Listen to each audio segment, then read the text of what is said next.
Ok, quelle est une chose que les femmes veulent des hommes pour se sentir genre protégées ou bien, en tout cas? J'ai failli dire dick. Je pense presence et comment on dit, la constance. Oh, yeah. Parce que ça c'est quelque chose qui rassure pour de vrai. Quelqu'un qui dit quelque chose et qui le fait. Quelqu'un qui répond à tes textes, quelqu'un qui répond à tes téléphones. Like that's reassuring. Parce que bizarrement, c'est pas du tout quelque chose qui est si commun que ça, alors que c'est la base de la bienséance. Yeah. Donc la constance, et puis je pense la présence physique et émotionnelle, vraiment. Moi, j'ajouterais le fait que, en tout cas, moi, c'est quelque chose que je sais que j'apprécie beaucoup quand je sais que je peux me rendre vulnérable en ta présence. Mm-hmm. Je peux être transparente sur moi, vraiment qui je suis, peut-être raconter mes envies, des choses qui viennent de me passer en tête, des concepts qui viennent de me venir en tête. J'ai besoin de savoir que je peux t'en parler et que bon, même si tu peux te foutre de ma gueule un peu, hein, mais que je sais au moins je peux t'en parler et tu vas pas me rabaisser ou chercher à diminuer ce que je te dis, tu vas au moins écouter, etc. Il y avait une relation que j'avais eue et ce gars-là, ce que j'appréciais vraiment chez lui, c'était que je me sentais écoutée. Genre, tu sais, et c'est ça qui m'a fait réaliser que, waouh, ok, en fait... les gars, c'est ça. C'est ça, puis toi, dans tous tes états aussi, tu sais, je crois que c'est Marilyn Monroe qui disait, if you can't handle me at my worst, you don't deserve me at my best. Yeah. Mais tu sais, genre, le fait que quand t'as tes règles, t'es bloated, ou t'as une sale gueule, ou t'es, je sais pas quoi, t'es malade, you're not in your... Et que le gars a dit, viens là, chérie, viens. Je te fais des bisous sur ton ventre, là. Yeah. If there's, like, blood, like, on the, like, it's fine, like... Ça, là, waouh. Let me hit you out dans ton red light. Il y a Jude, il mange le plus. Non, mais tu vois ce que je veux dire? Quelqu'un qui n'a pas peur... Sérieusement, déjà, un mec qui n'a pas peur du sang menstruel, c'est quelque chose pour moi, it's a big turn on. Not because I'm into that, but because it means the guy... No, but it means the guy loves women in its entirety. Ouais. You know, he's not grossed out by le body qui est juste un body et pas juste une image, tu sais, to fuck. Yeah. Like, he loves the whole, you know, you're bloated, you're not bloated, you're bleeding, you're not bleeding, your hair's like this and you have no makeup and you're looking fucking fine. Like, he loves you as a person before loving your image. Yeah. Mais ça... C'est vrai que Jude, c'est très mature de toi. Bon, même si toi, c'est aussi parce que t'aimes simplement manger les vagins. Mais c'est vrai que le fait que t'es pas grossed out par le sang des règles, il y a des gars, tu leur dis juste j'ai mes règles, ils sont genre alors ça m'est arrivé une fois que j'étais avec un gars et genre j'avais mes règles, puis comme we were like kind of making out whatever, and he was like, oh, okay, non. Et ça m'a tellement turn off qu'il a été turn off par ça, parce que c'est la seule fois de ma vie où il n'y a pas un gars qui a fait it's all good, girl. C'est ça, normalement, ils s'en foutent. C'est juste rien, it's all good, on va juste mettre un linge, we're good. Ça m'a turn off de ouf, je me suis sentie rejetée.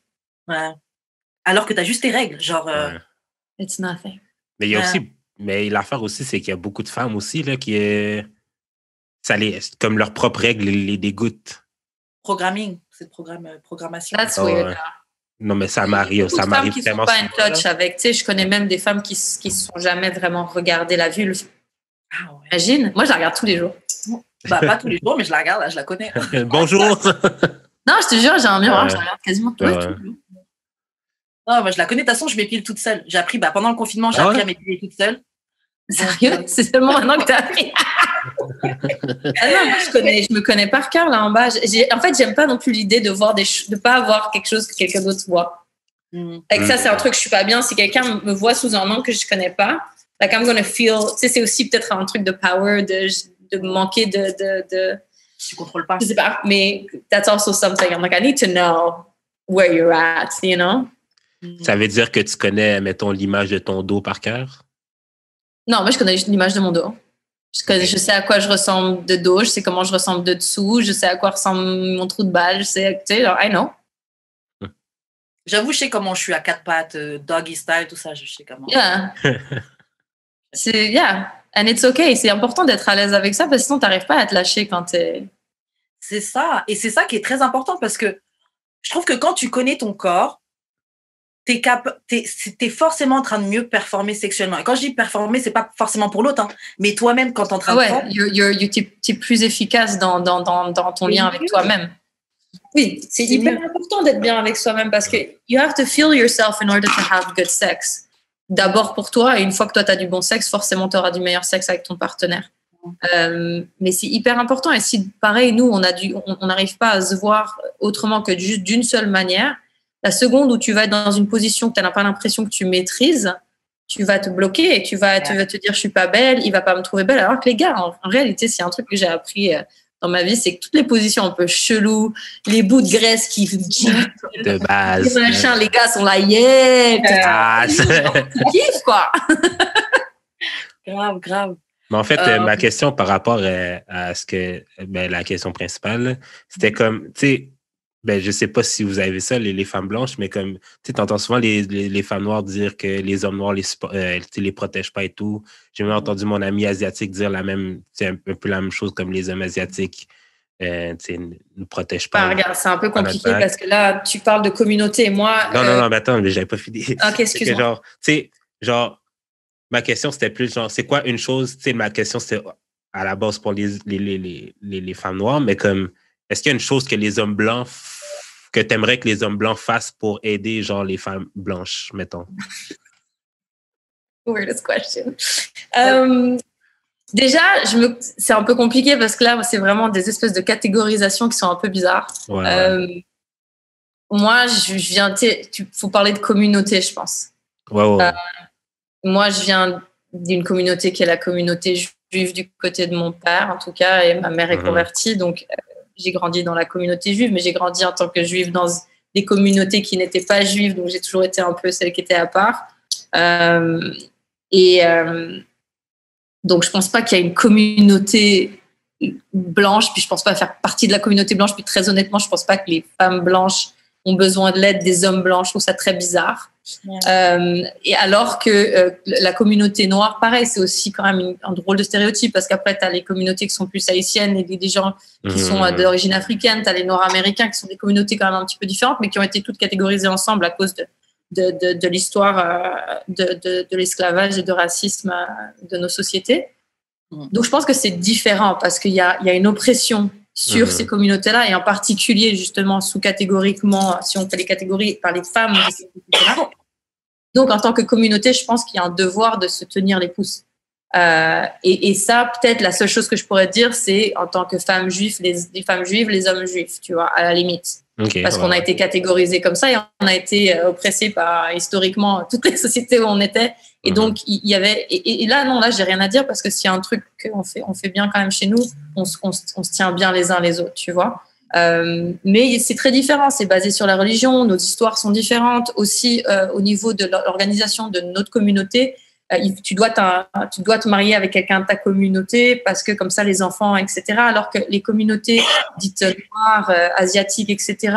c'est pas tout à fait la même chose, tu vois. Donc je pense pas qu'aucune femme blanche peut dire un homme blanc doit aller. C'est complètement con, c'est une absurdité, je dirais, parce que c'est confondre des histoires qui sont pas du tout les mêmes. Et il y a une histoire d'oppression d'un côté et d'oppresseur de l'autre. À part le féminisme et les femmes en général, oui, mais c'est pas aux hommes blancs. C'est à l'humanité en général d'aider les femmes en général. Okay. Ça, je veux dire, je trouve pas qu'on se doit. En tout cas, ça marche pas, je trouve. Zéro.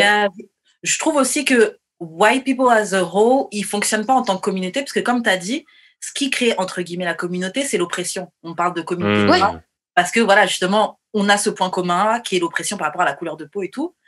Mais quand tu es à l'intérieur de l'oppression en tant que femme noire, les choses que tu peux dire, ah oui, les hommes noirs le font pas ou machin, c'est plus en rapport avec le patriarcat. Donc c'est encore, comme tu sais, patriarcat féministe, c'est encore de... Ouais, puis je pense que c'est aussi le fait que, tu sais, les femmes sont, je veux dire, après, il y a comment on dit là, les différentes catégories dans le féminisme, right? Tu as différents niveaux dans le féminisme, on le sait bien, et Dieu merci, on en parle beaucoup maintenant. Mais justement, tu as les femmes noires et les femmes First Nation, etc. Mais voilà l'angoisse au niveau de les trans women et tout, les trans women of color, like, c'est comme... Et je pense que là, au niveau de la communauté, qui est aussi une communauté dans laquelle elles font partie, qui se fait aussi oppresser, à un moment donné, il faut quand même tenir la main aux gens de ta communauté aussi. Donc, je pense que c'est pour ça qu'il y a ce genre de discussion. Parce qu'on peut toujours être oppressé et oppresseur. En fait, c'est des choses qui se passent dans toutes les communautés.